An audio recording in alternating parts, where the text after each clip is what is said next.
All right, here we go. Another RJ's Lives. Welcome, guys. And hey, thank you, El Phoenix, for becoming a new member of the regiment. I appreciate that. That's awesome. Hey, Mimo, our master moderator, is here. And William, he's here in the chat. Gary, the last ranger, is here. And Gizmo and Byron Kennedy. We got all kinds of good people. As you can see, our panel today, we have Thrifty Kniffy and we have Suburban Jack. We'll be talking about all kinds of fun stuff today.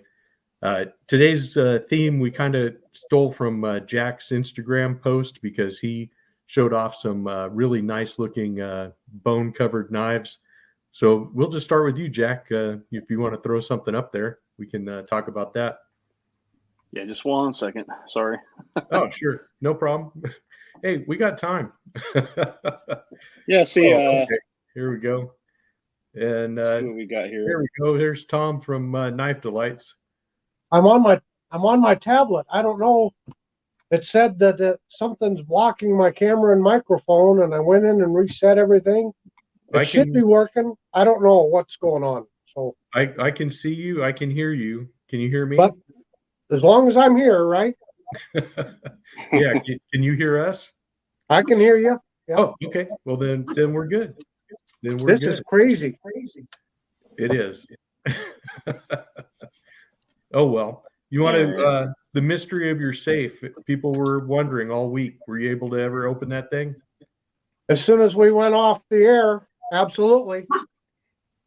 Punched the combo right in and popped right open. Fantastic. If anyone asks, I've got it open so that I can show you what's in there. So, yep. Murphy's Law, man. Hi, John from JO Ventures. It's good to see you here too. All right. So like you guys want to? You want to see the case first? We were just talking about that. Sure. Yeah, we can look at your case knife. Sorry, guys, I don't have the top-down view. I got my computer today instead of I usually use my phone if I do the overview, but it's fine. See if you guys can see okay here. Lighting's probably not the greatest. That's the mini copper lock and the crimson bone. This is probably I'm pretty sure this is my first case purchase. So this is I don't know if they call it the Pocket Worn series. Yeah, they did have I think that's what this is. Okay. And you've got your stainless steel on this one, and then your lock back. So this was my first case lock back that I've ever had. I've handled stockmans and canoes and trappers and stuff like that over the years, but this was my first purchase of them. And like we were saying earlier, it's functionally, it works and everything, and it came pretty much intact and all. It's just a little bit of gapping, a lot of gapping in the back there. You can see. Yeah. But the finish overall, it came really nice. I don't know about the dye, maybe a little bit of the dye on the bone when they did the coloring. You can see where it's a little faded out a little bit there, but still a beautiful color in the stag. So yeah. Yeah, that looks really nice. Yeah, it's a good little knife. It locks up good and everything. Yeah. Got that, and then you've got the nickel silver bolsters and caps on the back there with the case emblem in there. Yeah. Little fuller on the clip point there. And that's the mini copper lock, right? Mini copper lock, yeah. Yeah. Yep. And then the liners. Yeah. So we got that one, and then you guys want to see another one real quick, or here? Hold on, let me make your screen larger. I'm sitting here looking at the knife, and I'm not even sorry. in the large view. Yeah, next time I bring some stuff on here, maybe we'll just do the overview. Sure. So have everything laid up. So that's the case, and then this the one I just got in was another Rough Rider, and that's the cinnamon bone stag. And I have to say, this one is really, really nice with the fit and finish on it. I'm really impressed with this one. Yeah, I like those. Yeah. It's got like a synthetic liner on there with the bone stag, which is, I mean, it's really nice. You can see there on the back, everything's fit real nice. Yeah. No gapping or anything like that. The only thing is a little bit of rub. You can see on the stainless, not on this one. This is the main clip point blade there. And this is I think pretty typical for that pattern, Jack. Yeah. Yeah, that's what I've heard. This is the carbon steel too. Yeah, the carbon series. Right. So that's cool. The pull's nice on it, actually. I was a little more surprised how it was less on there. You can see let me see. Sorry, guys. Maybe it's not that one. It's not that bad, but there's the spay blade there. And then, yeah, you can see the rub on this one on the sheep's foot there. And that pretty much came like that. But like you guys said, that's kind of common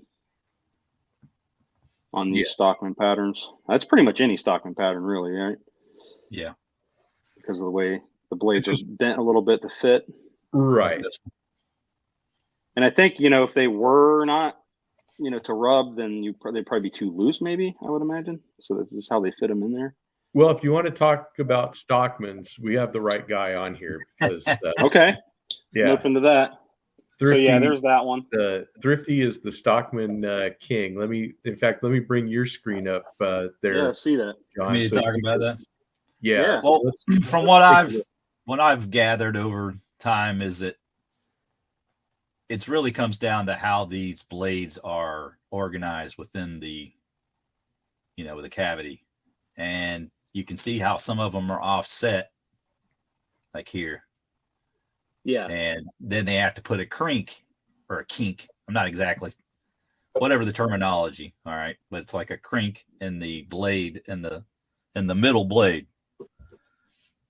So you'll see if you, it won't happen on all of them, but you'll see that you can see that bend there, right? Yeah. How it goes towards the middle.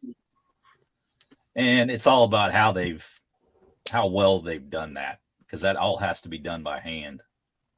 So generally that center blade is going to rub on the main blade. That's usually the two blades that come in contact.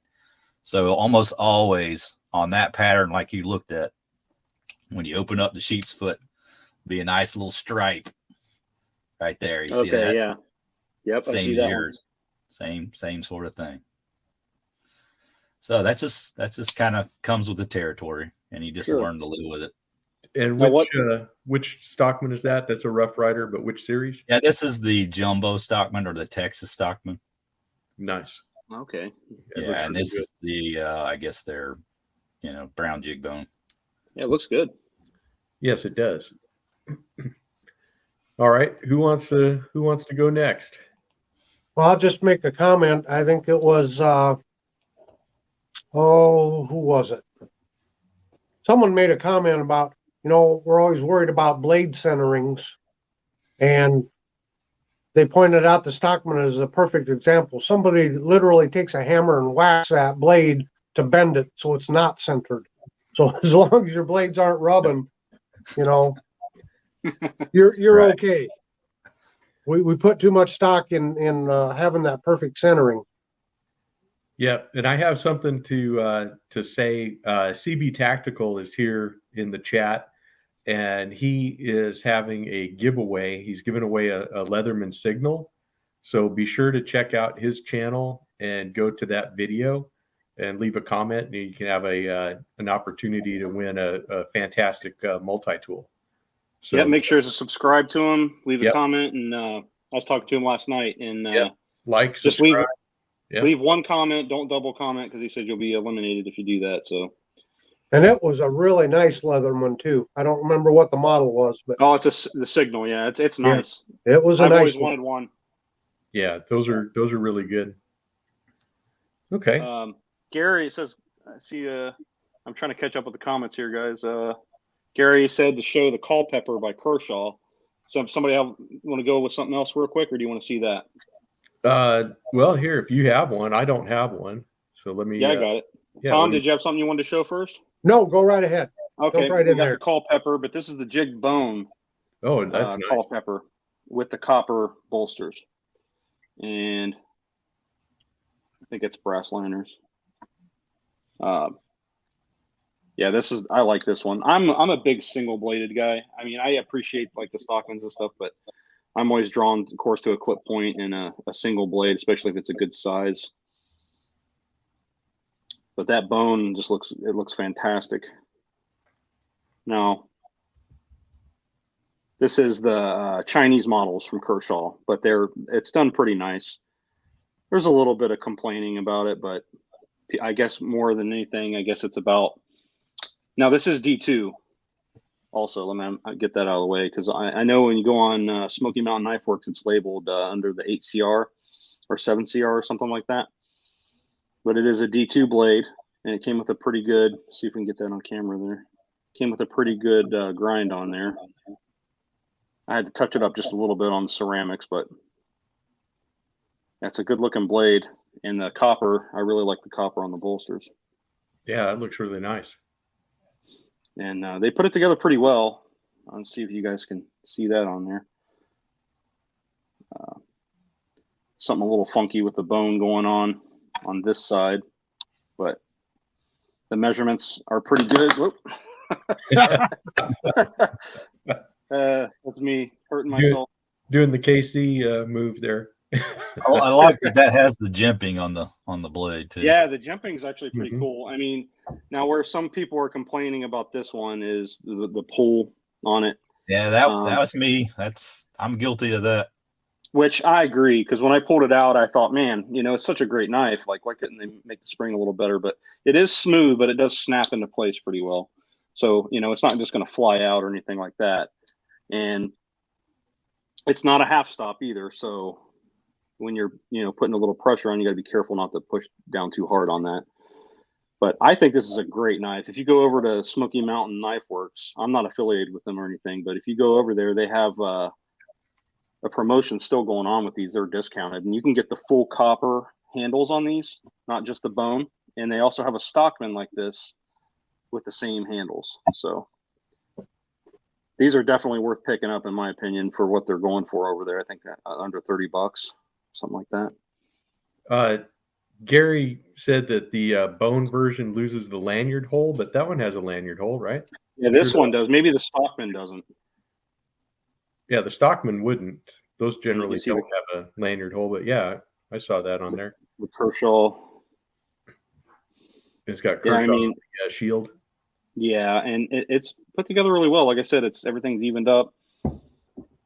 Yeah, it looks good. Everything looks good. The transitions, everything's pretty good on it. And I like it. I've been carrying it around. The blade, it's D2. Can't go wrong with that. At least a traditional anyway.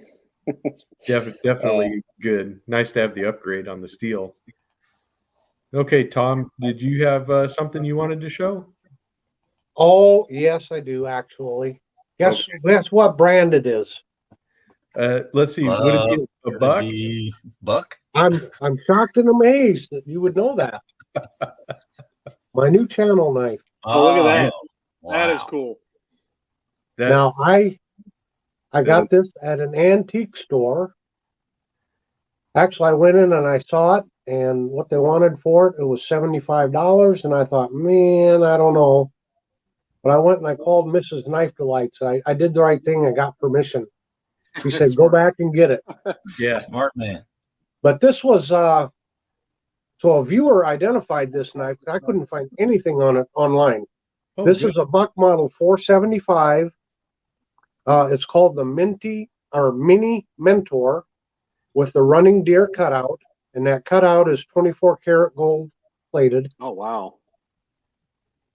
It has Box Elder burl wood handles, and it was a limited edition in the about 2002 or 2003 time frame, somewhere in there.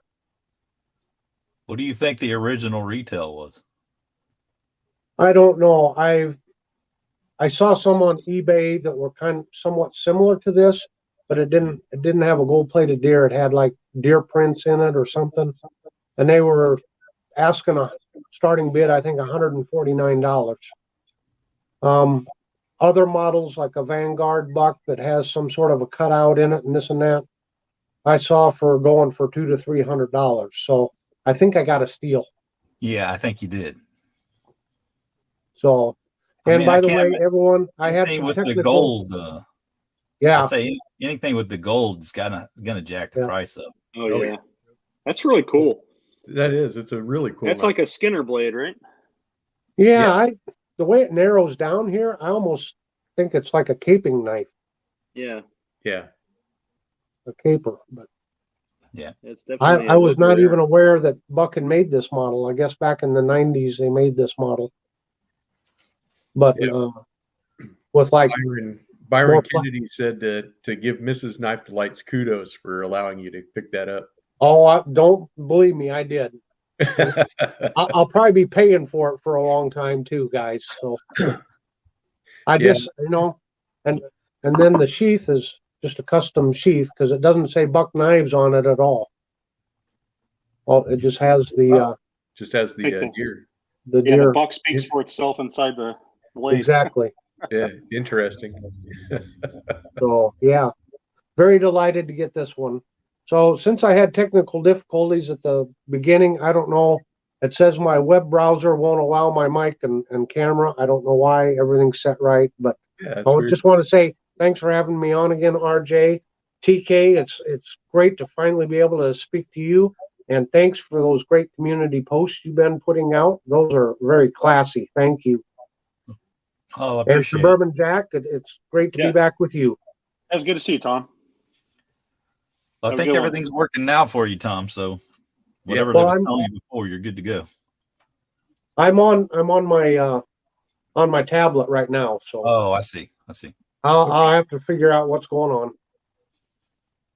Yeah, we could hear you, but I don't believe you could hear us. Was the issue? I couldn't hear. No. Oh, okay. Hi, Zen. Glad you're here. There was a question in the comments, or this is from Sharp Guy ATX. He said he picked up a micarta integral Boker Barlow. It has almost no walk and talk. Could that be caused by lighter materials? The knife only weighs about 1 ounce. Anybody want to weigh in on that? What was it again? It's a Boker Barlow. It's a lightweight model with micarta. It only weighs about 1 ounce, but he says he has almost no walk and talk on it at all. Now, I know those don't have a half stop because I have in fact, while we're here, let me see if I can find it real quick. Yeah, let me. I have had zero experience with Boker. Yeah, I don't have some really, really nice quality stuff, but I know they got the Chinese models and then they have the ones out of Germany, correct? That is correct. They're like a lot of other makers. They also have some that are being made down in, I think, Brazil or somewhere in South America. That's like their big fixed blades are doing. I had no idea about that. Yeah, this is a Chinese-made Boker. This is a Razor Barlow, and it doesn't have any kind of snap when I open it either. And there's no half stop. It does snap closed. These cameras being reversed always messes it up, but here you can listen. It just folds open. I think this is what you're experiencing, Sharp Guy. Now there is a half stop on this little cap lifter screwdriver, and it actually snaps into place. But on the main blade, there's like nothing. It's just mush. But but I got it mostly because I liked the blue bone on it. Yeah, looks good.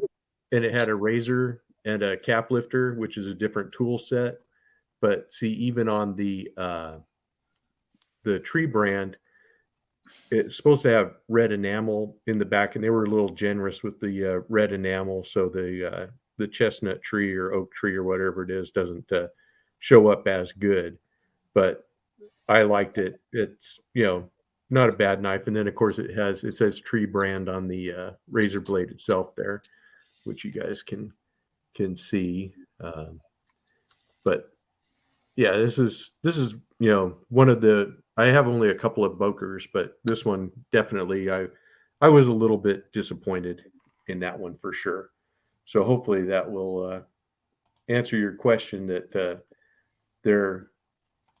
About the same. Okay. So, Tom, did you want to go? Well, I'll Yeah. take a shot. I don't know if you can see it or not, but can you see this back spring, how it's raised up when I Yeah, have I the can- blade halfway open? So when you're opening and closing your blade, does that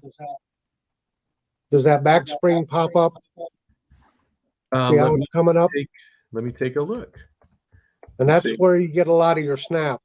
So if the blade on older knives, if the blade is worn, it won't raise up the back spring. It On does, a new knife, but it's very shallow. It doesn't raise Yeah. up a lot. on a new knife, if it's not raising up good, or even if it does raise up good, it might just be a weak spring. You can also, you want to flush your pivots out. So I spray some oil down in here and then take a little tiny screwdriver and a gun cleaning patch and I scrape down in there. And then you want to try to get a little oil down in here, work your blade back and forth. If there's gunk in there, you'll start to see gunk come out here. And so you want to keep working your knife. So there could be several reasons why. And it could just be that the knife was not pinned real good. If it wasn't pinned well, then there's not much you can do about it. I have a really nice buck, small Stockman that has no walk and talk to it at all. And it's a brand new knife and it just mustn't have been pinned good. I keep meaning to get it sent in to get it fixed. Hey, Pete. Glad to see you're here. Jersey knife guy. Sorry about your dog having accidents all over the house. Yeah, I know how that is. I'm pretty sure everybody What's else happening, Pete? knows that. Hey, Pete. Yeah, so let's see. Anybody else that we missed in the chat? I think we caught everybody. Oh, and Jeroen, he's here. Hey, nice to see you, Jeroen. Awesome. Glad you could make it. Let's see who is next. Who wants to do something? Well, here I'll show off. This is a Rough Rider. This is one of the first Rough Riders that I had, and this is in red jig bone, and this was the first copperhead pattern that I picked up also, and this has excellent walk and talk. It gives you a nice pull. It's nice on the half stop. It's nice on the close, and the other one is too. Not as much as the main blade, but definitely something that I consider a pretty colored bone. Yeah, looks good. I like it. I do too. That's one of my favorites. Still, I still have a few more here. I got a couple of the. Sure. Unless you got something, Tom, or anybody else. Let's see. We got the. Hold on a second here. I got two. First one I got was the I guess they call it the Marlin Spike, but it's like a mariner's yes blade. Awesome. Sailor's blade. And I particularly I don't know, I just kind of really like this one, especially because of the blade. I felt like it's a real good usable blade. And I was curious to see how well that Marlin Spike would lock up. Yeah. And let me tell you, it's actually got some good lock to it. And now the shackle, I guess that's what they call these. Mm-hmm. I think JB's got a few from Big Red. Yeah. A few of these. I think I'd seen him show one of these on his channel at one point, and I thought it was really cool. You don't see these too often. Not, at least too many people don't show them. No. But I thought this was really nice. And this is, I guess they're calling this the Sunburst jigged bone. Kind of hard to see because of the color on it, but. And everything, like I said, the lockup's good on it and everything. The blade, came it's a little off center, but nothing to cry about. Yeah. And it doesn't have a half stop or anything like that, but the pull's real nice and it snaps out real good right there. And I think it's got your 440A. Hey, Andrew. Looks good. It works pretty well. I haven't really carried it to work or anything like that. I've got like a million knives, Right. so I just thought it was cool. I thought it'd be a cool piece to hang on to. And then I liked it so much that I picked up the smooth bone. Nice. Now this one here, the blade's a little less snappy, but same model, same everything, except it's just got the smooth bone, and then the Marlin spike locks up really nice, but the shackle's a little bit looser. So, Rough Rider, by the way, guys, this is Rough Rider. Yep. Good stuff. And everything, the fit and finish is nice. The bone, smooth bone. I don't know if you can. I dig it. It So looks that's it. TK has one. Okay, yeah. Yeah. His screen. Yep. So let's bring you up here, John, and Yeah, just same pattern. This is the brown jig bone instead of the red, and you get that nice little anchor shield, which I think was really probably about 80% of the reason I bought this was Right. Yeah, the shield's cool. I'm a sucker for a fun shield. And, Yeah. but yeah, it's really neat how the Marlin spike works, and that you use this to release it. You just pull back. Yeah. You pull back on that, Right. and then And it's got a really solid lockup. Like I said, it's it's not. I didn't expect it to lock up and be that firm. But you being the Navy guys, you and Tom, RJ. Oh, I'm not. You're not Hey, Navy? he's not Oh, okay. Navy. They Okay. wouldn't let me in. I'm not. This good is enough for that. this is used for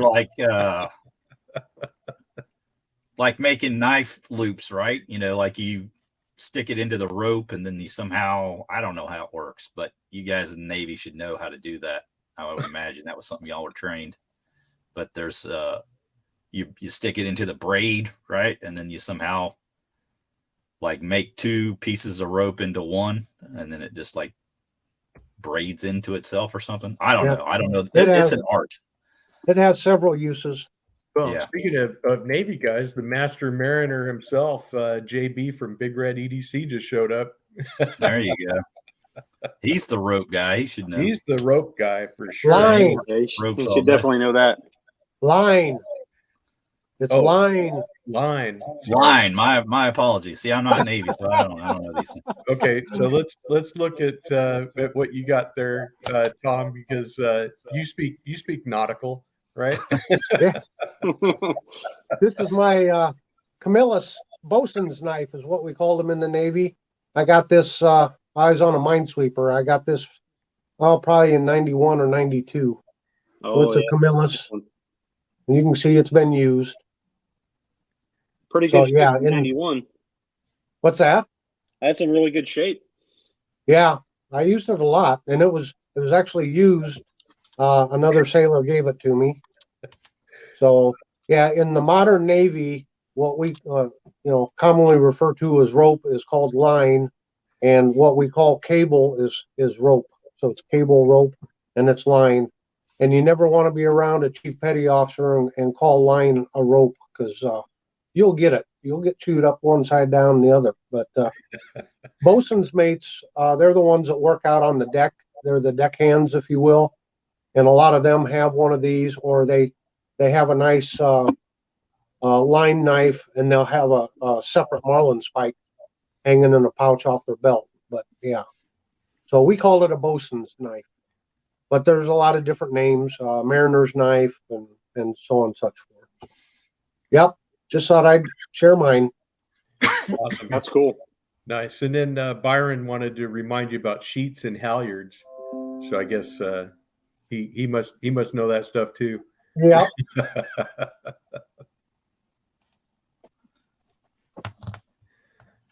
All righty. All right. Did you want me to talk a little bit about some ropers here? Oh, absolutely. You know that's one of my favorite kinds of knives to talk about. Let's talk about that. All right. So we have Zen in here, right? Yes.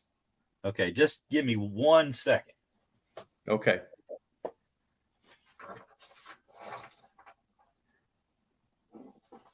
JM is talking to you in the comments. Jack, he wants to know what's up. All right. What's So happening, guys? I wanted to 1 make minute sure knife you. review. Sorry if I missed anybody in there. Hey, JB. Okay. Hi, Gary. Jerome, I did show it off, but I'll show it again. Anyway, Zen was nice enough to send this to me, so I wanted to make sure I gave him a shout out. He apparently picked up a couple more Stockman, so he had extra and wanted me to have this. And I'm pretty sure he gave you the same pattern in a muskrat. Muskrat, correct? In fact, I have it here off to the side. Yeah, so I can share mine. There. Yeah. So Zen, just want to say thank you, and I echo that. Thank you. Really enjoy this pattern, and all the Ropers Stockmans are really well made. Mm-hmm. Those look really good. I like those. RJ is always showing off the Roper stuff.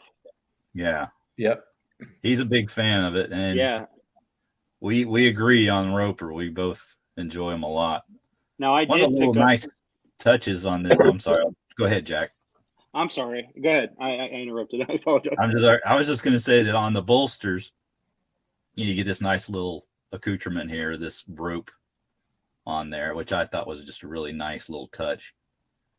And when I first saw this, I didn't know what I wanted to think of it. It almost looks like a golf ball with the dimples. Yeah, they got the golf ball texture for sure. But the more I've played around with it, the more I've kind of fallen for it. So they are put together really well. That looks nice. And it looks like honeycomb. Yeah, I was thinking the same thing. The dimples on that are so if you ever throw that knife, then it's a good throwing knife. It does give you pretty good grip. Yeah.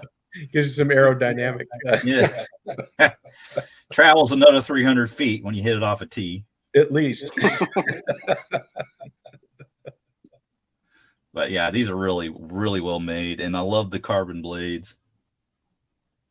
I haven't had any problem with them rusting or anything, but you do need to keep oil on them. Yeah. And nice little snap there when you pulled it out. ABKT's done a really good job of introducing new stuff, and I'm looking forward to more of their releases. Yes. And one thing that saddened me though is I know that they discontinued their sow bellies. They're not going to be making those anymore. Oh, is that right? Yeah, apparently they didn't sell very well. So again, I'm probably the only guy on the planet that likes sow bellies as much as anyone. I don't know.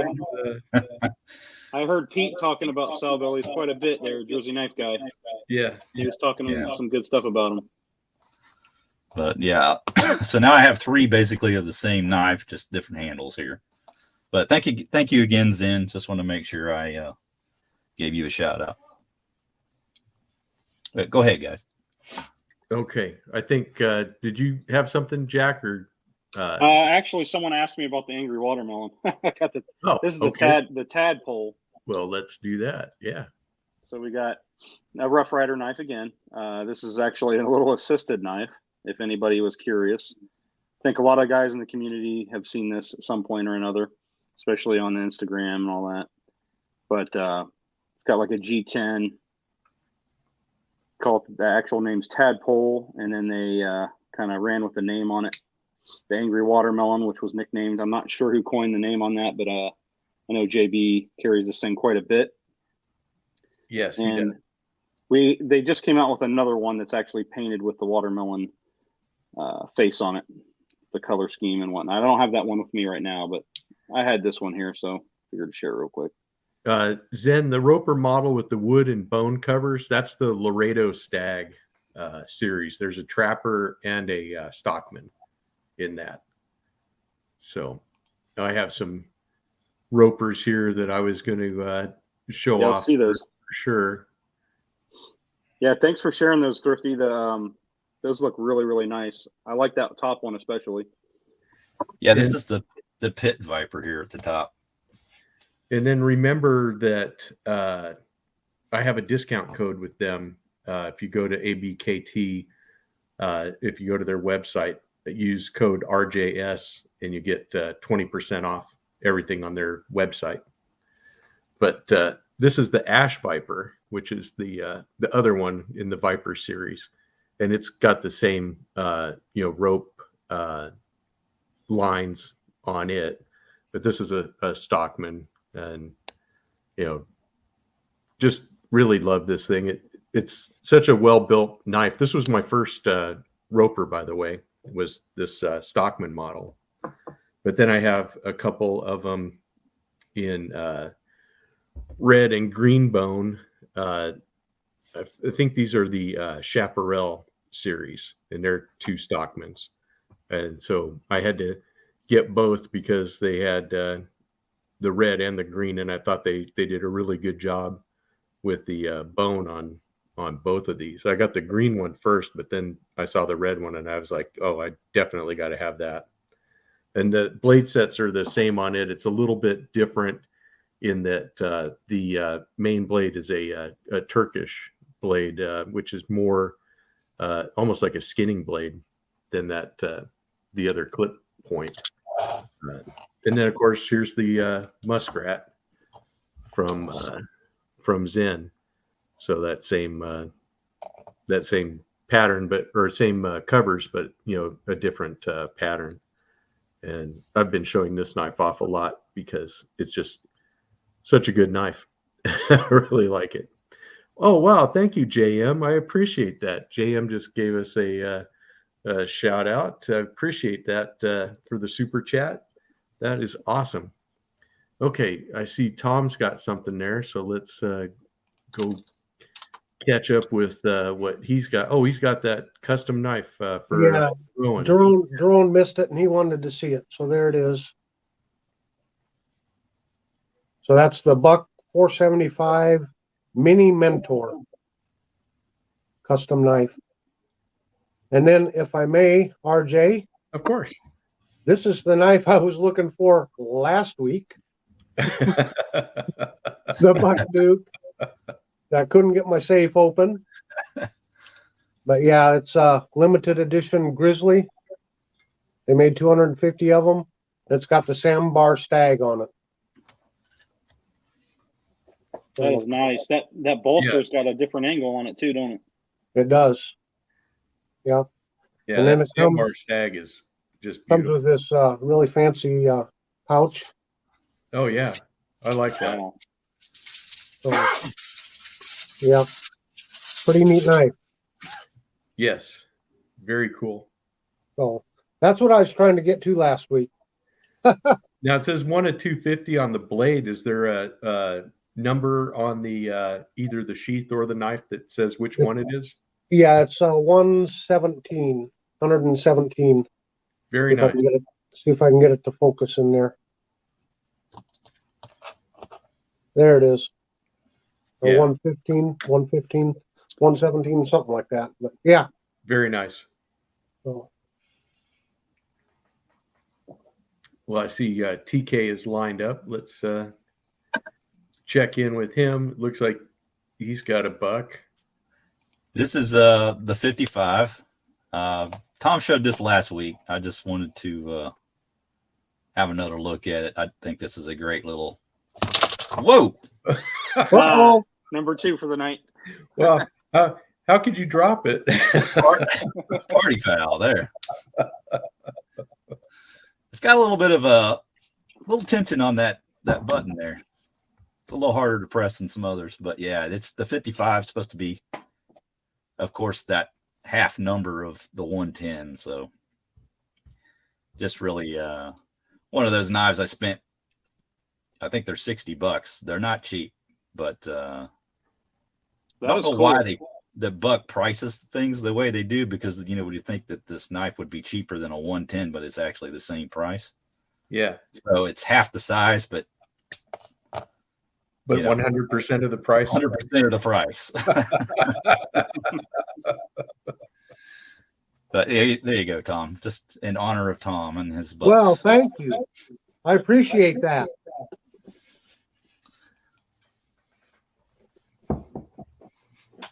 Okay.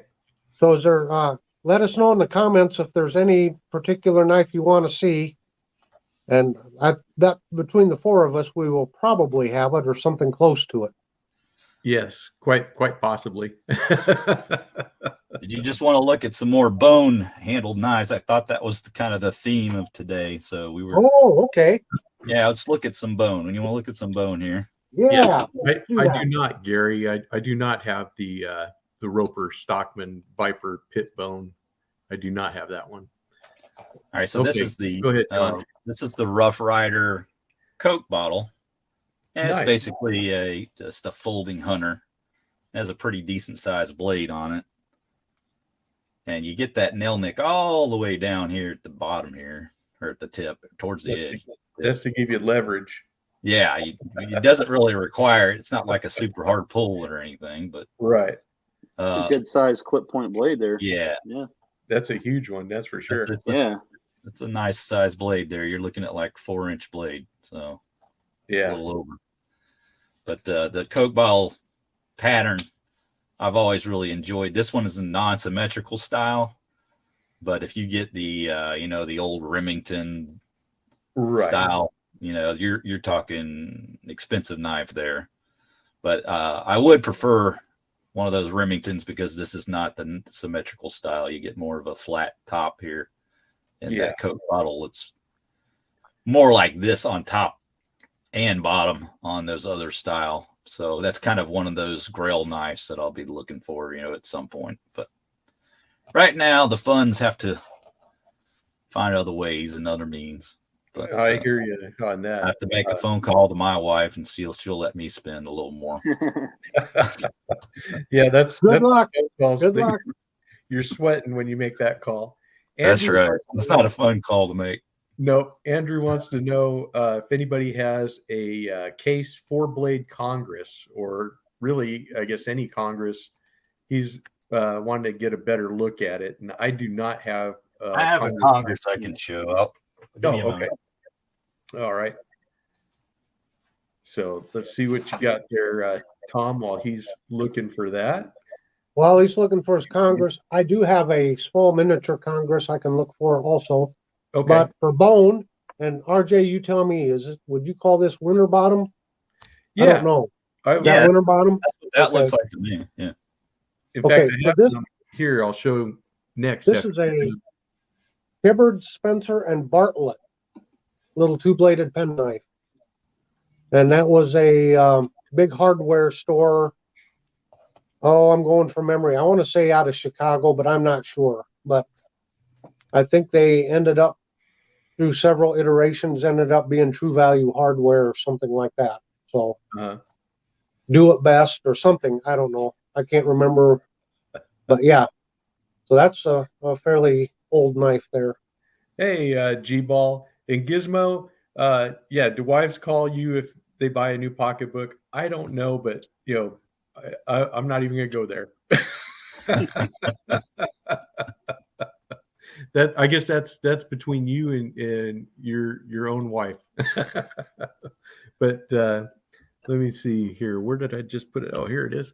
I just grabbed that winter bottom bone, and let me show that off. This is the new Queen from Smoky Mountain Knife Works, but this is the slimline trapper that they had, and so it has this winter bottom bone. And so I did some research on it because I was like, well, how did they get that name of winter bottom bone? And winter bottom was the name of the family that developed this kind of a jigging, and they used to sell to all kinds of different cutlers and stuff. So here's the clip point on it, and then let me show you the spay blade.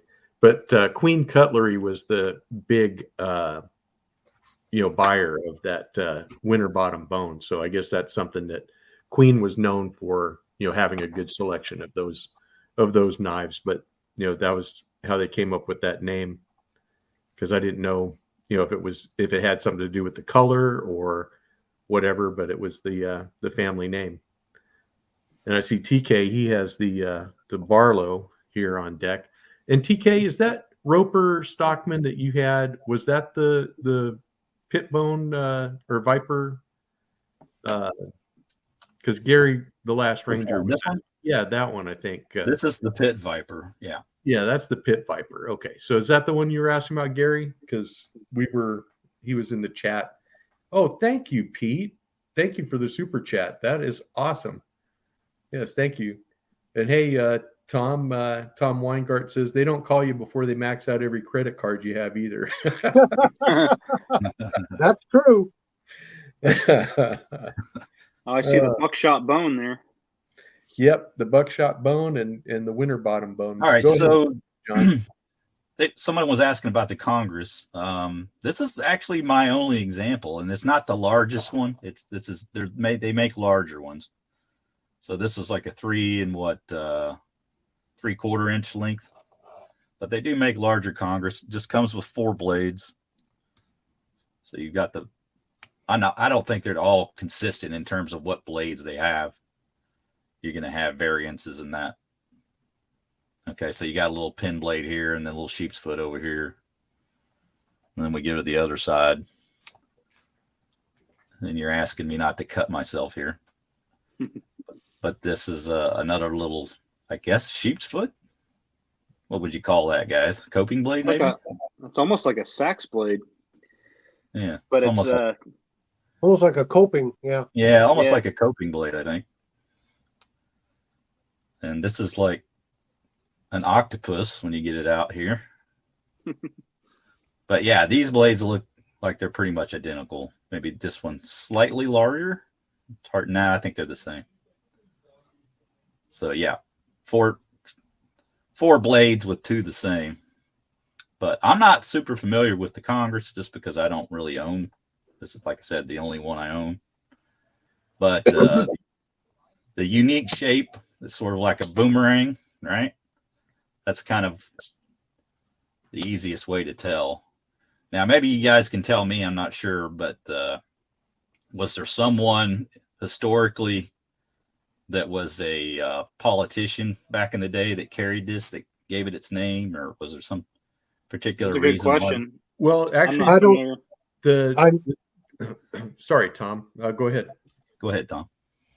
So I was just going to say, I don't know how Congress, and because there's also a senator knife too.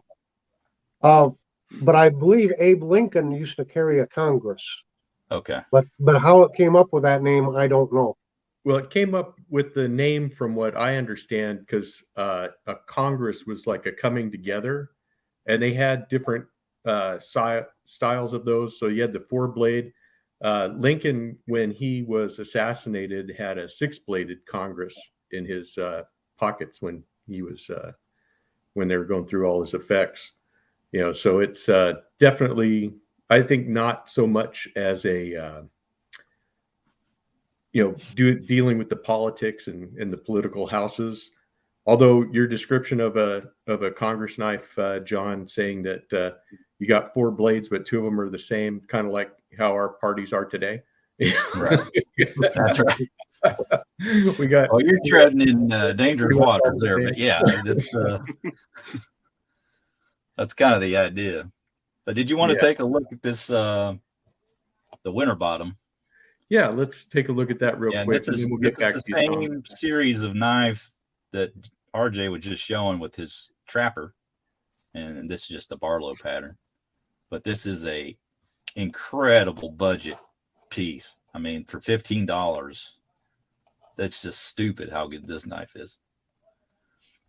And one unique feature of this particular queen is you'll look at the bolster. Generally, they're very symmetrical. These are not. You have a little different shape at the top there. So, like, I don't have another Barlow in front of me right now, but typically they're very much symmetrical around the bolster, and this is not. So that makes it sort of unique in that way. But again, the Winterbottom is this particular type of jigging that you get these little vertical lines within the jigging pattern, if you can see that. See those little vertical lines in there? And when it's done that way, that's what gives it that name, that style. Just like RJ was saying, it's like, I guess, a family name. So this is the new Queen cutlery, correct? Yeah, this is one made by Smoky Mountain Knife Works. Smoky Mountain, okay. Yeah, they've just bought the brand. Because I was looking at those online, actually. I like some of the ones they had on that I looked at, so I was just curious. Jack, did you have something? The only thing I got left that's bone is the bourbon bone. I guess it's cow bone, but they're calling it the bourbon bone because it's got that tint of color. The Clinch River with D2 Nice. blade. Oh, the I like Rosecraft. Okay. Rosecraft, yep. And I just have nothing but good things to say about Rosecraft. I think they have some good stuff going on. And, That is nice. Yeah, it's definitely one of my favorite, especially with that D2 blade, Warncliffe, excellent edge. Let's see, get a little close up here. Sorry, I didn't wipe it off too well there. Has a really nice choil there too, doesn't it? Yeah, and Yes. it has a half stop, so it's got like a pretty good walk and talk on it. And if you do use the choil, it definitely, if you push down a little bit, it goes down kind of easy, but it stays in place well, and you can definitely get work done with this bad boy. And I tested it out a little bit, breaking down some cardboard and stuff, and I'm not really a hunter, so I can't really tell you if it's good for that or not, but with that Warncliffe blade, it's definitely utilitarian style. And I did stab myself with it first day I carried it, and yeah, it's awesome. And the shield, the way they've done that, it's definitely inlay. Yeah, the rose. And I probably should have got a slip for it because I've had it in my pocket, so it's a little scuffed up. But everything was really good on this. You can see the back there. Now, guys, I've kind of gotten back into the traditional knives. All the stuff that I had as a kid, bucks, the 110s, 112s and stuff. I'm kind of getting back into it. So I'm kind of the newbie here when it comes to your guys's. Well, I think we all were kind of the here. same way. We grew up with these kind of traditional knives, and then we got into the moderns and stuff. But then we've all kind of drifted back into those because they are such good looking blades. I mean, you look at them. There's some history with them. They're nice to look at. They're pretty classy. And you have to experience. I mean, I guess like most of us. I mean, I was probably the last of the generation in the late 70s that grew up with the grandfather or whoever passed down, uncle or dad or whatever passed down. You find these in a old drawer in a house or whatever. You get the ones that got the carbon steel blades that you can barely pull out. Right. But real quick about Rosecraft, I just wanted to say, if anybody's interested or curious about these guys, they definitely are worth looking at. You can go over to their website. I have no affiliation. I'm not tied with these guys or anything, but they're worth looking at. And they do come in small batches right now. And I think they're worth grabbing because as soon as they get them on site, they're pretty much gone. Yeah, because they are phenomenal, and they're only released in a few different ones. I think that. What do you think? Or what is it, RJ? They got like, I don't know, 4 or 5 of these traditionals. JB would know. Yeah, JB would know. They had 4 traditionals. I have the same knife. Yeah, it's incredible. I mean, it really is. Yeah, really, really nice. This one came to me from JB. Actually, this one, as good as it looks, excuse me, I have to do a full review on it. This is a second that he got. And so he had 2 of them and he gifted one to me. And I really appreciate that. But the bone color is just absolutely gorgeous. Oh, yeah. The way they did the bourbon. And these knives are great. But yeah, check out their Rosecraft's website. Check out Blue Creek Knives. He's a Rosecraft dealer. And he's a big part of the community. So definitely, and I have no affiliation with either of those, myself. So, definitely go check them out. Yeah. Blue Creek Knives is an official vendor is what Gary is saying there. Yeah. So, they have a drop coming here real soon with them too. So that's a different one they got out coming. And the price on the Rosecrafts, for the most part, they're under $40, and that's for all of their models.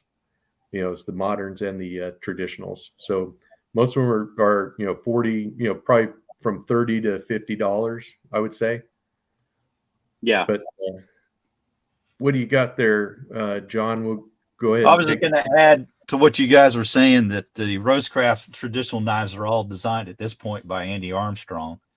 And one thing that Andy had mentioned was that they are eventually, and it seems like a stretch, but they say eventually would like to be producing knives in the U.S. Right now, all their production's in China. So if they could actually pull that off, that would be pretty remarkable. Oh yeah, and I'm really excited about that. Look forward to if they can manage that. But What do you got there? Andy Armstrong, if you're not familiar, he was the designer for a lot of the Rough Rider Reserve knives, and then he left Smoky Mountain Knife Works, went over working for this new company now, Rosecraft, and they are not they are their own company. They are in-house designing all the knives that they have made right now. So I actually did not know that about the Rough Rider. I didn't know he designed some of that stuff. That's awesome. Yeah, a lot of the reserve knives that they've made, and I think maybe even still are making, were designed by him.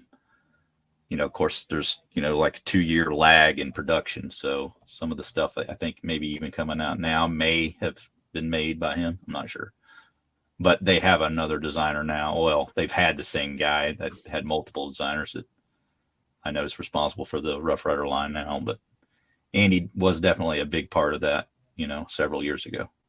But this is not bourbon bone, but orange smooth bone.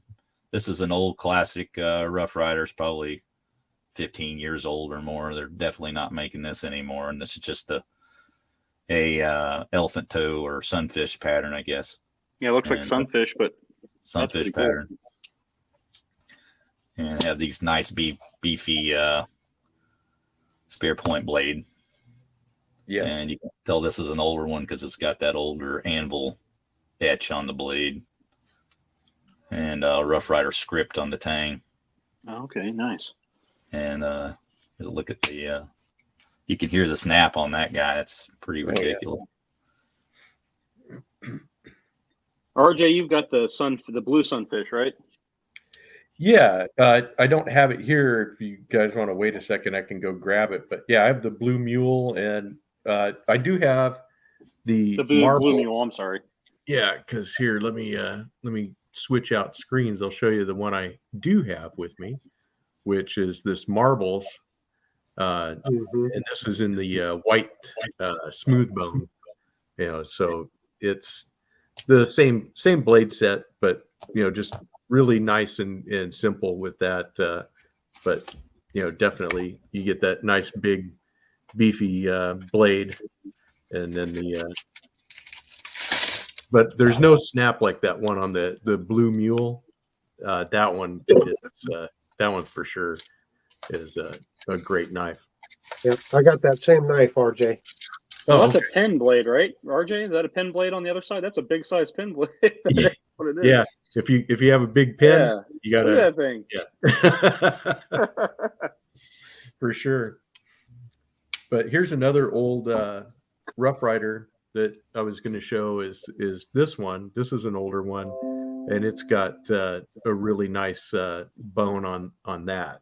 The color that they did and the way it took it. This is a lockback, but this is an older one, so it has this nice finger choil there too. And this one, it's not as old. It doesn't have the script, but it does have the horseshoe on it, and I think it's just Rough Rider stamped in there. I'd have to turn it around and get it closer to my old eyes to see exactly how that is. Yeah, that's what it is. I can see it. Yeah. So nice, RJ. Yeah, that's another nice one. I'll grab that here. Let me switch to Tom. He's been waiting. So let me go that, and I'll grab that blue one. This is another Queen. Talk about Winterbottom. So here's Winterbottom bone off of this Queen fixed blade. Little bird and trout knife. Little 3-fingered fixed blade. Let me see if I can get that side on there. There we go. Queen steel. So yeah. Another bone handled knife. And then we were looking at Congress, and TK, you said yours was maybe middle size. This is a tiny one. Yeah. This is a Rough Rider mini one. And I'm not sure if these covers are bone or not. I can't remember. But yeah, this is a tiny little thing.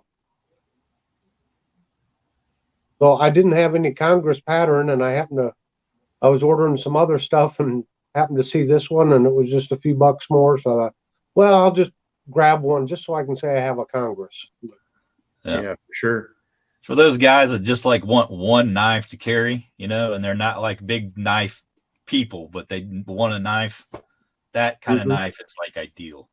It is. One and done guy. Yep. Well, and I just wanted to say, welcome home, my wayward son, Suburban Jack. Welcome home to traditional knives.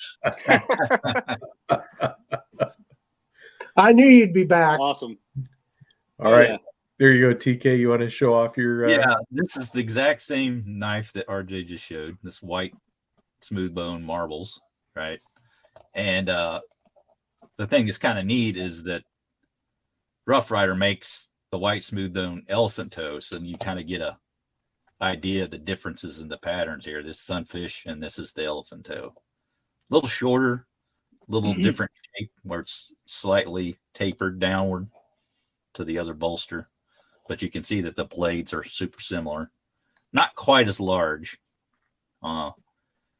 If you compare the different secondary blades, they're real similar. Yeah, they're pretty close. Just a little more belly on that elephant toe. Right? Yeah.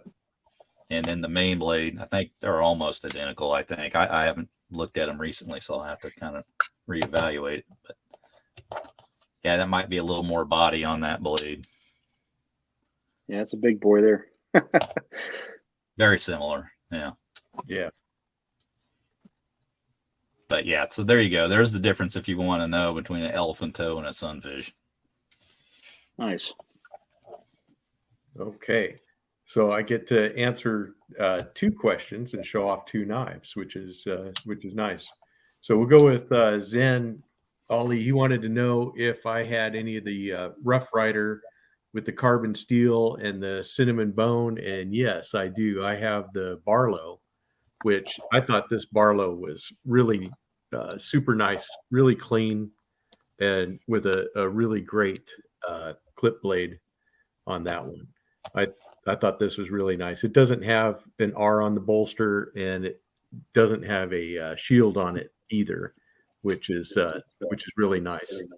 But these are excellent if you're looking for a Barlow. And the Blue Mule that Jack wanted to take a look at is here. Wow, I almost dropped it. That would have broke my laptop if I would have done a KC on that one. You don't want to drop that one on your foot. Yeah. And this has got probably the strongest pull of any of my knives, to tell you the truth. But yeah, this one, great walk and talk. And the pen blade is not as tough as the main blade, but it's got that really big, pen blade also. And if you wanted to compare it to the marbles, I think they are really quite similar. So you can see which one is which. It's a little bit different on the blue than the white one, but they're very similar. And I think the main blades are the same way, that they're just about the same shape, but they're not quite. Let me get these folded and unfolded real quick. And there you go. There's the white and the blue. So pretty much the same, but of course the marbles has got the high polish on it. The Blue Mule series is a really good series from Rough Rider if you're wanting to have a traditional knife, because this is the least expensive of their series. So you get a G10 covers and stainless bolsters, and then the blades are just the 440 stainless. But then you can see if you like a pattern, if you like working with it, if it's something that works for you for every day. or whatever. That View Mule is wonderful. Yeah, it really is. Let's see what you got there, Tom. That looks really good. This is a Klaus Cutlery Stockman in bone. Very nice.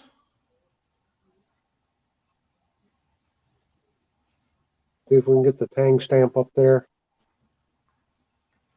Let me fold this blade back up. I don't know if you can see it or not. Yeah, you can see the big C there from Klaus. Yes. Yep. Another antique store find. Yeah, that's another knife manufacturer that got bought out, and now they're making, lesser than style stuff for it. Yeah, I got a knife and scissors at Menards the other day from Klaus. That cost under $4. But yeah, it's just the name. They're made over in China. So, Right. But Klaus used to be a huge cutlery company making scissors and medical grade cutlery. So that's an old company. Yeah. That's a nice one, Tom. Okay. Yeah, that's cool. Looks like you have some of the other Queen cutlery ones. TK. Yeah, now these are obviously the newer ones made by Smoky Mountain Knife Works, but I think among all the series of anything that Smoky Mountain Knife Works has made, that at least that I own, I think this is probably the top series, in my opinion. I agree. I agree 100%. The quality of that bone and the way that they manufactured the cut, they just did a fantastic job. And the fact that there's no, embellishment on the bolsters, really, just you got the single threads. They're the double thread design. Yeah. Satin finish on it. The construction is really good. This series is fantastic. Yep. And of course, this is the canoe here. And you get your spear point on that side and another on the other side, or pin blade, I guess. Half stops on these. Probably didn't have that on the original, I don't imagine. And then this knife, kind of little inside joke between Williams Knife Life and I call this Cracky's cousin, because he had one come in and it had a crack in the handle, and then he replaced it and then lost the original. And so now we always say, "Where's Cracky?" Yep. But yeah, really nice series from Smoky Mountain Knife Works, and I think it's again one of my favorites. Yeah, I agree. Okay, let's see, Tom. You're on deck. He's got looks like a doctor's knife. Yeah, Stacy said she likes doctor's knives. So this is a buck green bone. And of course, this is one of the ones made over in China. So that's in green. And then I do have one in brown bone also.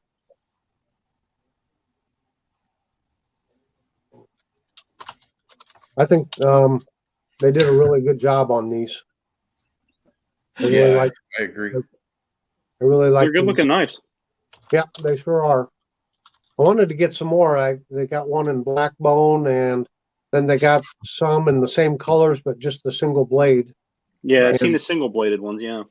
Matter of fact, Rosecraft Blades has a doctor's knife with a Warncliffe on the other side also. Yeah. We were just talking about not long ago. There's the spatula. That's cool. Yep. Just thought I'd get them in there. Sure. That green bone is really nice. Yeah, the green looks great, Tom. Yeah, I really like it. They really did a super job on this green. Yeah, they did. Yep. Both sides. So I don't know if the end caps here on the doctor's knives, if you notice, you don't see any springs there. And that's meant so they could crush pills and crush things up. And you didn't have to worry about knife oil or anything like that seeping down through the springs. So you can see it makes it a pedestal. It's all closed. Nice. Interesting.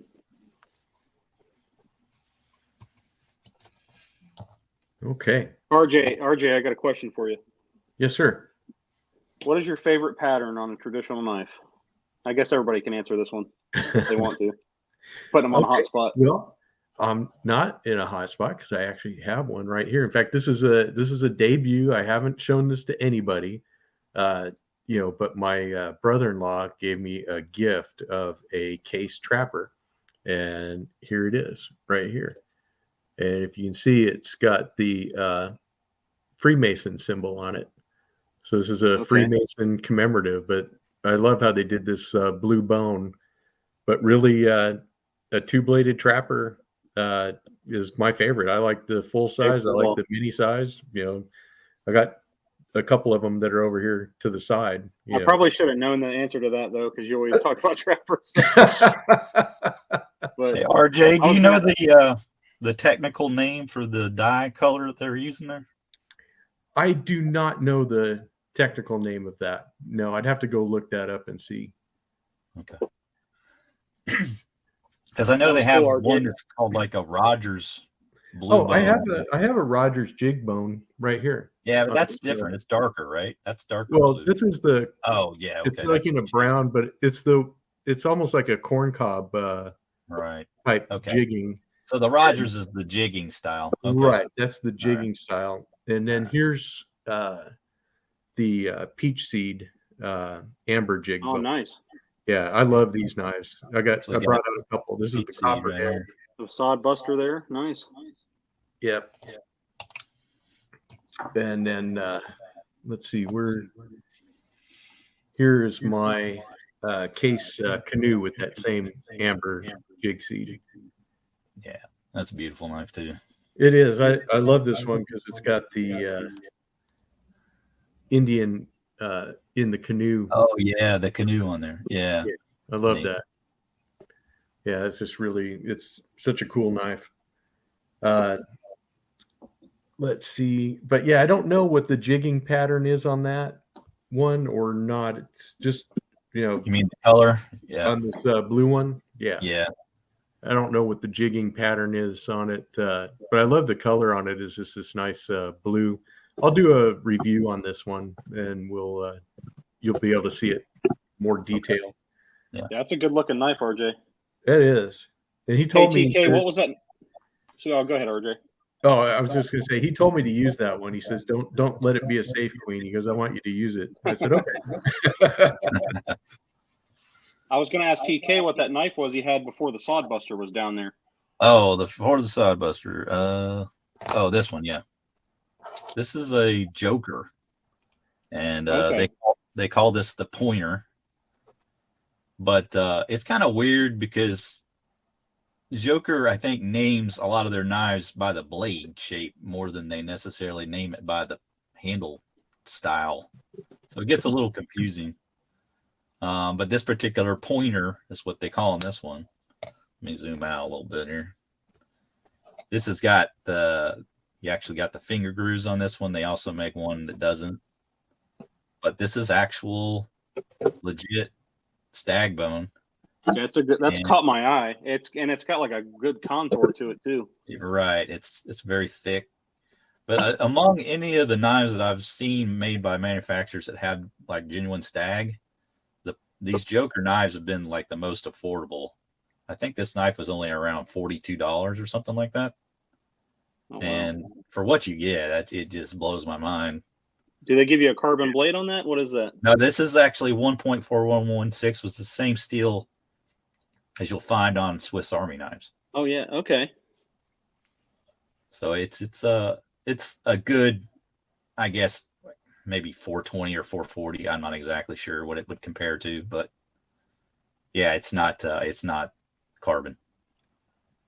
That's a good one. And they've got like different bolster styles too, but then they still call those pointers. So it's a little confusing. I think primarily the blade shape and length is how they determine how they name the knife. So if you go to Amazon, they actually have a Joker page that you can check out all the different knives they make. Now, Joker they make they're known for their fixed blades too, right? Yes, that's what I was about to say. They have some fantastic fixed blade knives, and that's probably what they're more known for. Actually, is their fixed blades. Yeah, that's what I thought. And William from William's Knife Life, he has a lot of videos on Joker knives. He's got quite a great Joker collection. And then Warthog also has some nice, especially the fixed blades. He has a lot of those. That is cool. Thanks for sharing that, TK. That's awesome. Yep. Okay, and Tom's got a Stockman, it looks like. Well, if you're going to ask for my overall most favorite pattern, it's got to be the Stockman, just because of the tradition behind it. This is a buck. This is one of their Chinese models, but it is bone. Matter of fact, I think TK was either on this knife or the Buck Canoe with the jig bone. You gave out an alert on it here a year or so ago about it. Yeah, right. Yeah. At Walmart. Yeah. Yep. That's where I got it. So just a beautiful knife. That's a 371, right? Is that the number? Yes, 371. Yep. So you can get these at Walmart in store price. You can still get them for $19 or $20. Very good Nice. knife. And then J.O. Ventures Outdoors has been very patient, but he's been wanting to see a muskrat. Oh, yeah. I got a couple of them also. So I thought I'd break out my buck muskrat, and you'll see that the buck muskrat is a little different because instead of having two clip blades as a traditional muskrat has, buck put a clip blade and then they put a spade blade there. So it's almost like a, what do I want to say, a trapper, only Like they a- put like the a blades moose? on the opposite ends. Yeah. Yeah. But that's what Buck came out with for a trapper or for a muskrat Yeah. So it's kind of like a moose pattern in a way. in a way. Yeah. A moose will have a spay and a clip. A moose scrap. Yep. That's it. And there it is, 313. Okay. Yeah, let me show my Cool. muskrats real quick. He did see the one from Roper earlier, but I have the Highland or High Plains series High from Plains, yeah. from Rough Rider, so you can see kind of the lines through the bone, but it's the same way in that you have the two clip blades. Of course, I can't seem to find the nail nick on this one, but there we go. This is a Rough Rider example, so they'll put the two clips that are exactly the same. Oh, is that the one you were looking at? Okay, cool. Yeah, it's a good knife, Jo. Go ahead and grab it if you're interested in it. And then, like I said, the other one is the Roper, which I think the Roper is really a very fine knife. This one here, and I think these are the Rattlers, and they're just really good. And you get the carbon blades, whereas these are the stainless steel. So you can kind of, let's see if I can get this all in camera. Maybe you can see the different blade shapes, but there you go. But yeah, I like that. And yes, Those are cool. Stacy's reminded everybody to hit the like button, which is really cool. And since it's my live stream, I'm going to show my Sodbuster real quick because I know that this has got the buffalo horn. Oh, nice. Yeah. So That is nice. yeah, these are really great knives. This is from Case, but I saw that John has his Sodbuster, so I thought I'd steal the show real quick. And we can talk about Sodbusters, which is another great pattern. And when you talk about favorite patterns, really, it's kind of like, which ones don't you like?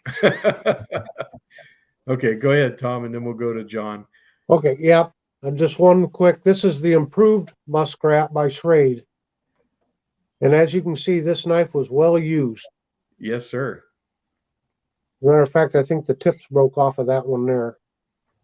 But I just happened to see it. It didn't cost very much. And how often do you come across one of the improved muskrats? See if I can get it in there better. You can see there on the shield where it says improved muskrat. Yeah. Oh yeah, the 2 clip blades. And again, this knife was really used. Which one is this? What's the company of this one? This is a Schrade. Schrade. Yeah. Okay. Yep. And I'm not even going to get into what makes it an improved muskrat. It's kind of complicated. If I'm not quite sure I understand it. I think it has something to do with the back springs. I just can't remember what it is, so that's why I'm not even going to try to explain what made it improved. But there was a trapper out there that came out with a new design, and that's why they called it improved, I believe. Anyone in the comments that know more about the improved muskrat, why, please leave a comment for us. Thank you.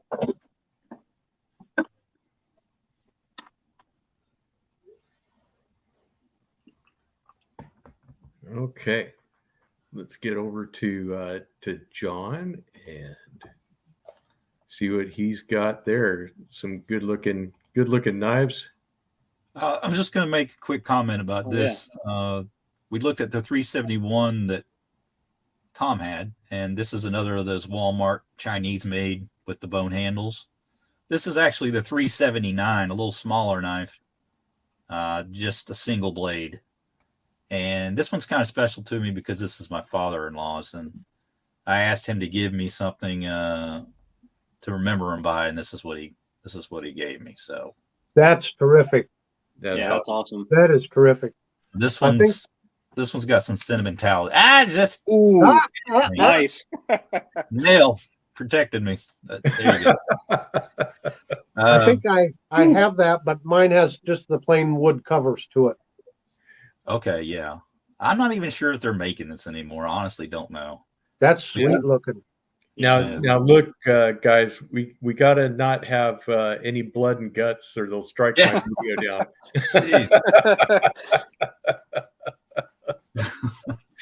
Yeah, this is not R-rated, is it? No. Yeah, exactly. So but someone was asking about the muskrat, and this is from the Once in a Blue Moon series that Rough Rider had. Yeah, and this is really cool, actually. Let's see if we look at the other blade, like you were showing earlier. It's one of those muskrat types. Yeah, the spade blade on one end and the clip blade on the other. So I guess it's not all that uncommon if we both have one. What would you classify that blade on the other side there as? That is a spade blade. It is a spade blade. Okay. Yeah. Also known as a Texas spade. Texas spade. Yeah, okay. It's got a little more of a curve to it. Yeah. A little more belly. Yeah.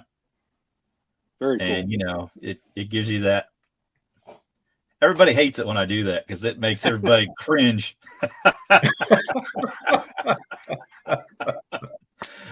But yeah, this is that Over the Blue Moon series, and you were asking about what my favorite pattern was earlier, Jack. And mine is the sow belly. Okay. And I actually have 2 of these, and one of the reasons why is because I wanted to kind of demonstrate that when you have a manufacturer making anything in smooth bone with dye, you have quite a bit of difference in how the bone will take the dye, so you can get some really vast changes in color. And you can see how much different that is. These are actually that blue on the bottom is really good looking. Yeah, it's just really deep blue color. And anyway, but sow belly for reasons that I don't even know myself. It's just something that I kind of got into and then locked onto it. So these are just really very utilitarian style knives. You can pretty much do anything with them. They've got 3 different blade shapes. And to me, the 3 3/4 inch length is like the perfect size carry. And so this is kind of just what I stuck with. Now I could honestly pick 3-4 different patterns that are my favorite, but I've stuck with sow belly from the beginning. So it just kind of, all right, that's what I'll stay with. Right. But That's cool. honestly, I like the Barlow a lot. I like the Copperhead a lot. Yep. So you could really pick any of those. Yeah, I'm right there with you. I think if you're into knives, you're gonna, especially traditionals, you're gonna have several different ones that are your favorite pattern. You're not just gonna stick with just one. But I do have a sow belly trapper just for TK because I knew he was. Nice. Yeah, I wasn't sure that you had any, and you said you did. And I was like, well, I've never seen it on your channel. Yeah, so I have. This was an old video. I got to go way back. You gotta go way back. Okay. Yeah, but I loved the clip point on this because I was like, this is almost like it looks like a little saber or something. It doesn't look like just a thing. This is from their Tobacco Road series, and so they had a sow belly trapper and a sow belly stockman. But I really liked it because they have like all these little brass beads in there, and that's supposed to be a tobacco leaf, right? Tobacco brown. Okay. Brown. But then here is their spay blade, and I was like, if a regular spay blade, let's get one here. I know I got another trapper laying here, don't I? Well, here we'll just go with this queen because it's the closest one. If this, they say that these are like good for spreading butter and stuff like that. I said this one's good for peanut butter. But that clip on that first one there, the tobacco, that was a good looking blade, man. I'm telling you, that's why I bought it because I was like, look at that is just an awesome knife blade. It's got the frosted thing on it. It says, let's see, it's back in the good old days on Tobacco Road. So okay, yeah. It's got the Very frost cool. etch on it, match strike pull. It's got a nice swedge on top. But yeah, this is and it fits in the hand really well. And they make some different sow belly trappers and stuff, but they have the same blade sets on them. They're just not as common as you would think. I think they have one in the classic Carbon 2 series. So okay. Did you want to go again, John? Did you have something? I just had the Sodbuster. Did you want me to talk about that? Oh, absolutely. Love looking at the Sodbusters, and that's one that's on my list. Yeah. Okay. That I think this is like I don't know if Big Red's still in here, but one of his favorite patterns. He likes the single-bladed Sodbuster style, but he and Case have had a falling out, I've heard. So I just wanted to show him, hey, look. Only on the rust locks. I don't know if it's with all of them. This is a really well put together one here. So, yeah.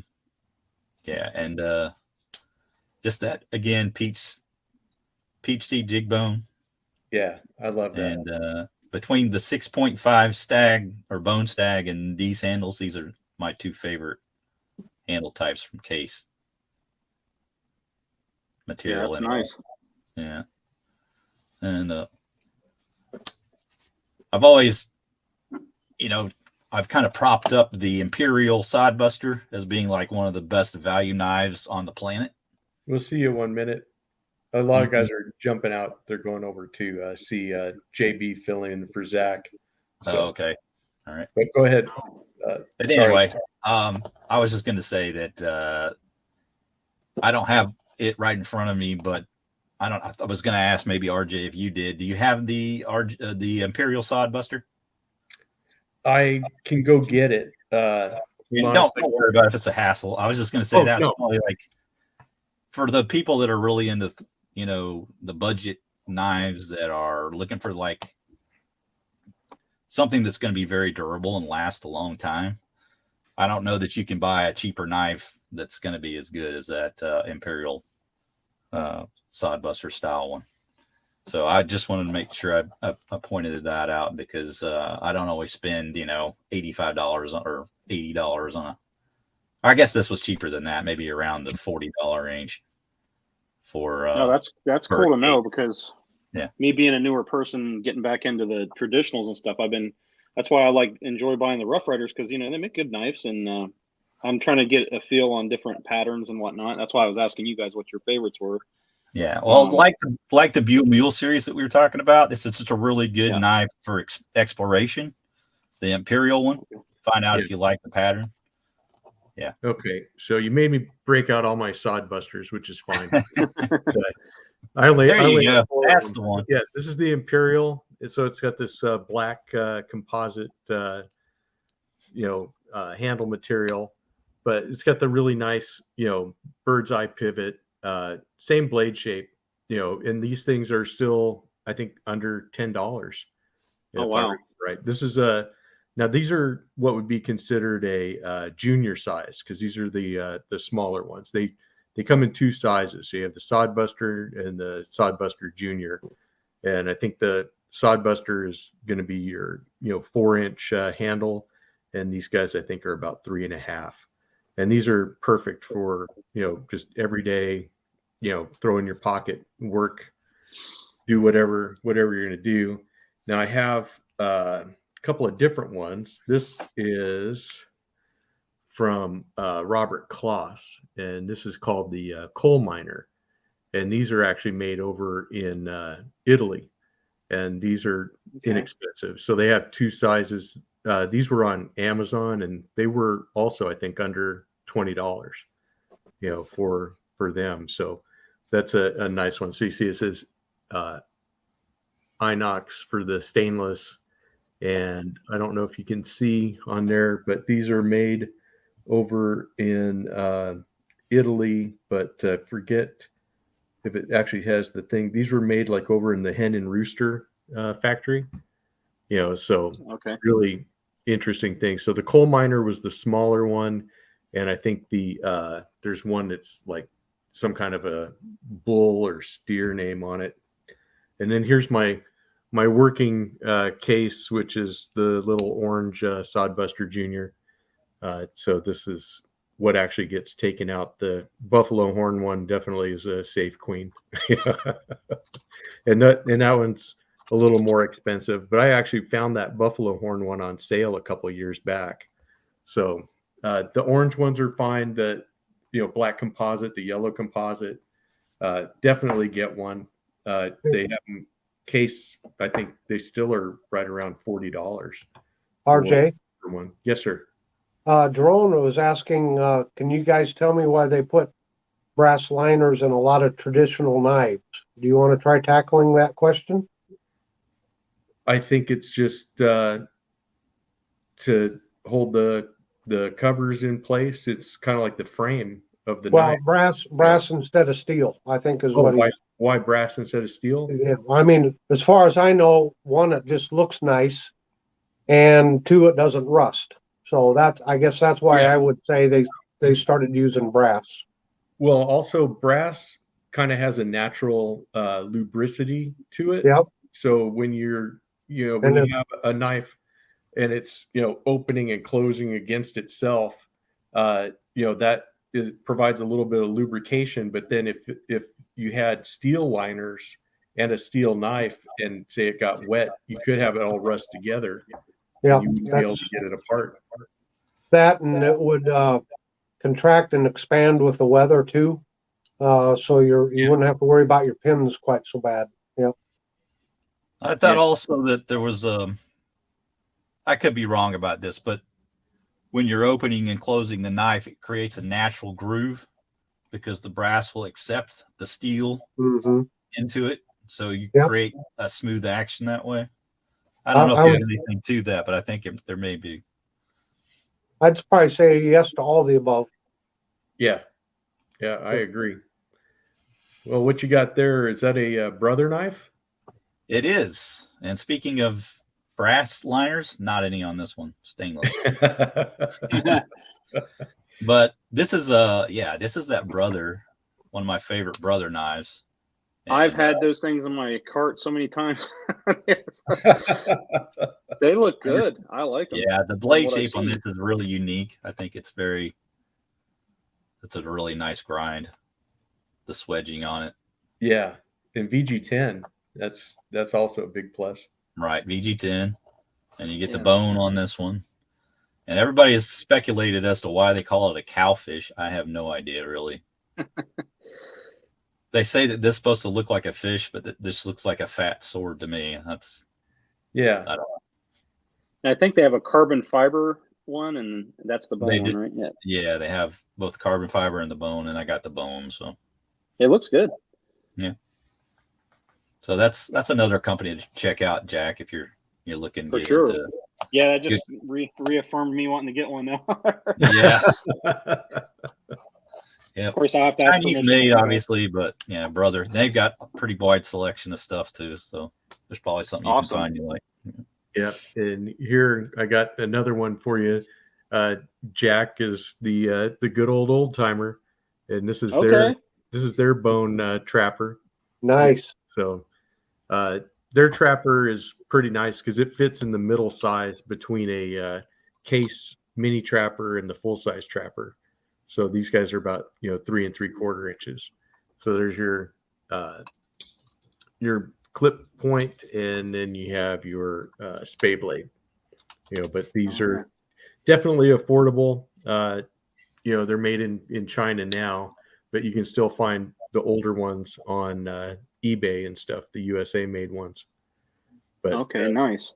yeah, so this is their bone version. You get a really nice piece of bone for. See, I always get the Uncle Henry and the old timers mixed up. I was looking online for those. Yeah, they're because basically the same company because they're all under Schrade. But okay, so you have Schrade, Imperial, Old Timer, and Uncle Henry. They're all the same company basically. Is that the other doctor knife there? No, I just wanted to show this. This is a replica from Union Cutlery, and this would have been around Civil War era from the 60s. And you can see there's just plain steel pins. It was before stainless steel. Has steel liners, steel bolsters. It's a pretty good, accurate reproduction. The Tang stamp you can barely read because back then they would just hand stamp the Tang. They didn't have or some companies anyway, didn't have the machinery to actually stamp it in.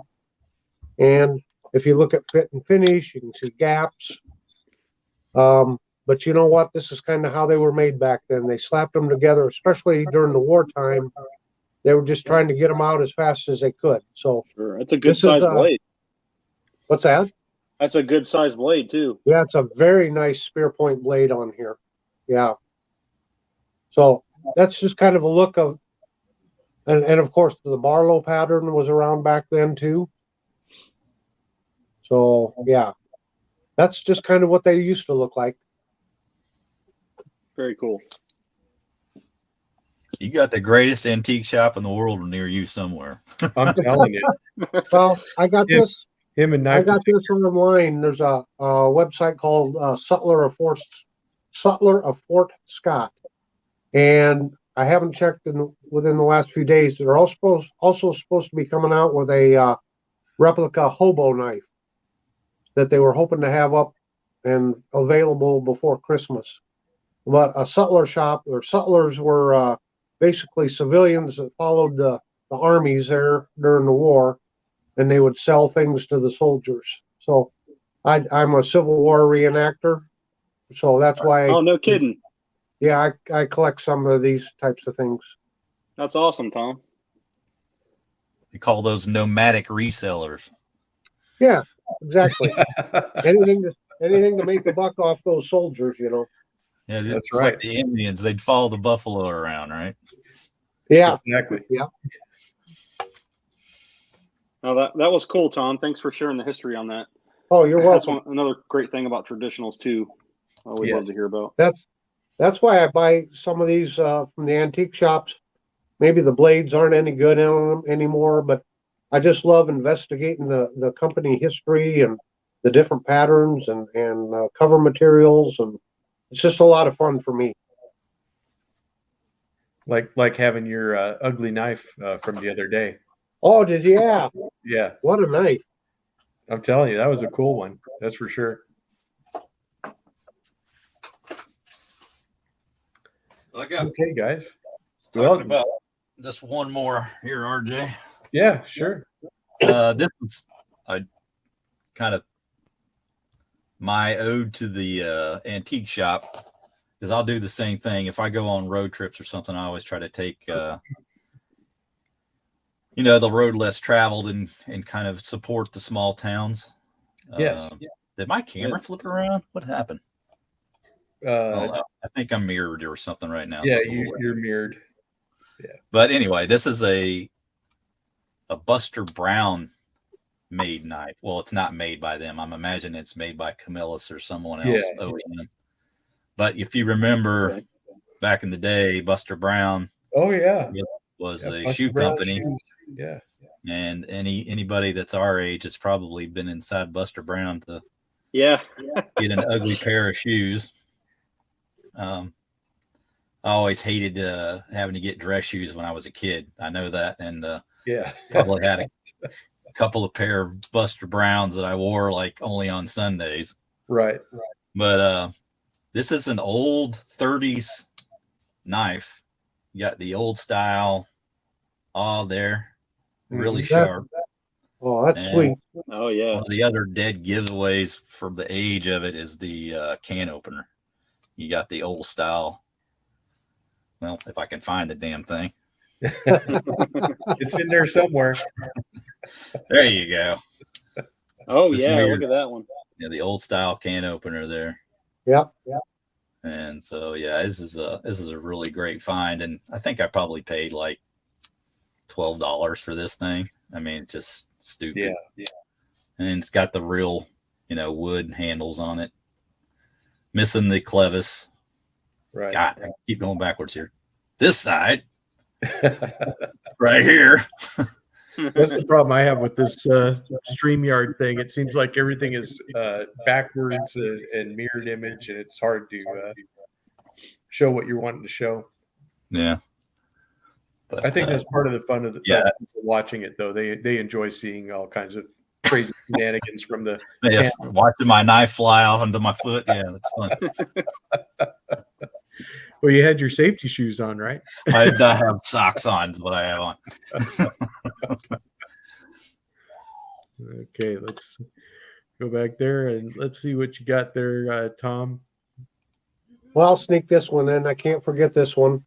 Oh, A yeah. gift from Mrs. Knifelites. So that's white bone covers on it. It's a case trapper. That's nice. With my name on the blade. Yep, really nice knife. Yep, that is. I get my name straight, and husband is upside down. Right. There. I really like that last piece you got there, TK. That was sweet. Yeah, that's a relic there. Yep, I love those old knives. I'm assuming those are wood. Is that wood covers? Yeah, wood handles. Yep. Again, I think it's from like the mid 30s, somewhere in that vicinity. And who made it? Darn good shape considering. I don't know the OEM, but it was made for Buster Brown. Oh, okay, sure. Out of St. Louis. It's got Buster Brown Company or Shoe Company St. Louis on the tang. Okay. I don't know if you'd be able to see that. That is interesting. Yeah. Yeah, it's backwards, obviously, but you can see brown at the top there. Yep. Yeah. You can see it. Nice.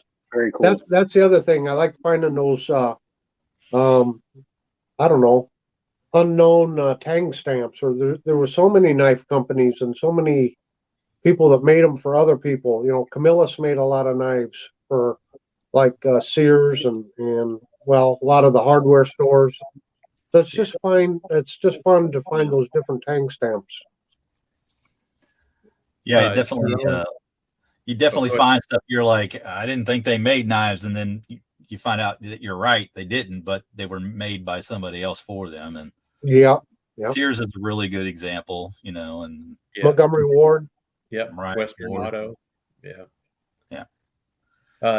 Jeroen was talking about seeing you in your Civil War uniform, Tom. I was going to remind everybody that your other channel, History Delights, has you cover a lot of the Civil War reenactment things and stuff. Is that correct? You have a lot of Yes, that. I sure do. Yep. Yep. That's So awesome, Tom. I'm going to check that out. yeah, History Delights. Thanks for the plug there, RJ. Somebody's going to do it. It's a much smaller channel. I think I'm around 87, 88 subscribers.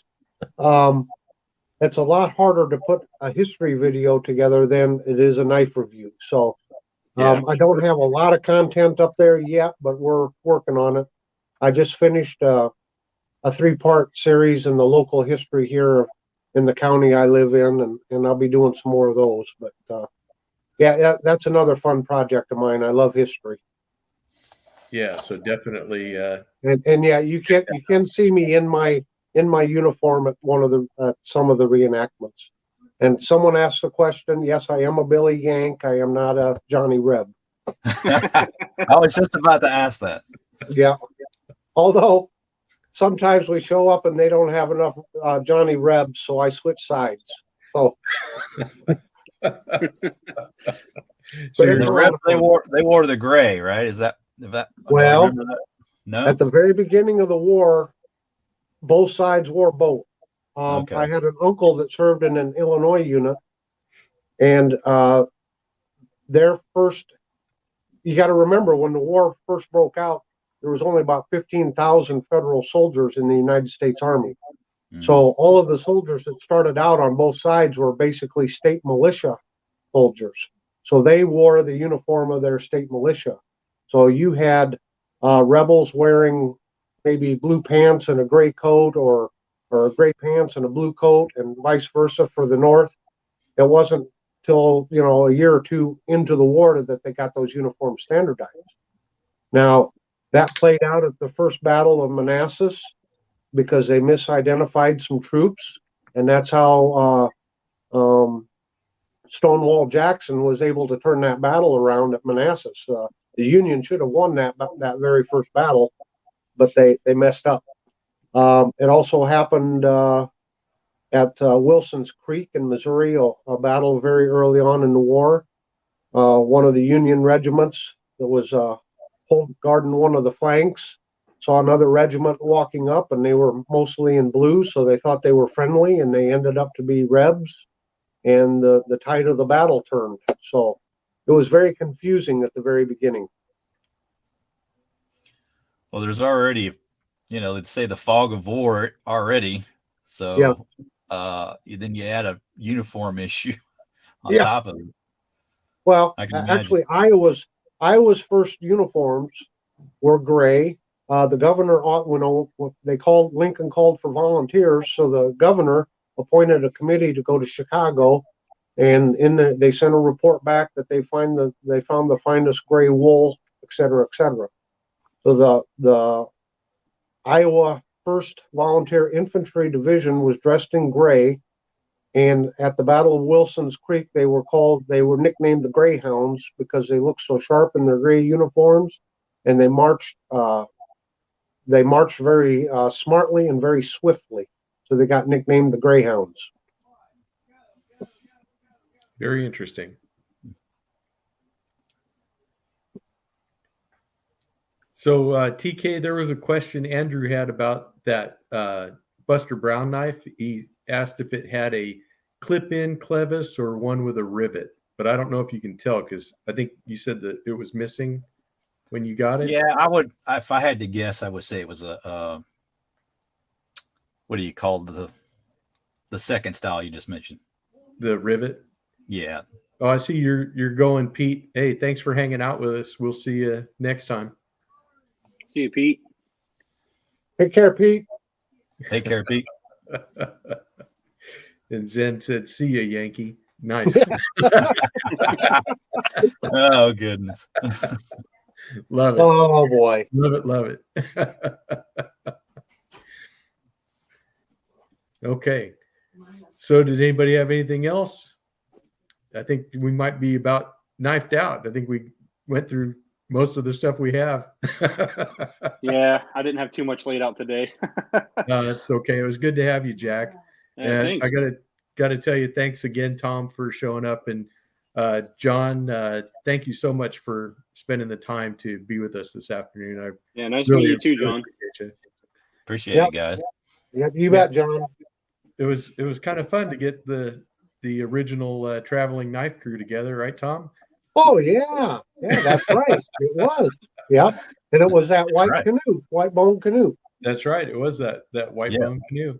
Yeah, for Pete. That was. Yeah, I'm just sorry I couldn't get on earlier because I don't know if you heard, but still got a little bit of a cough left, and man, it was bad last week. So had to bail on that.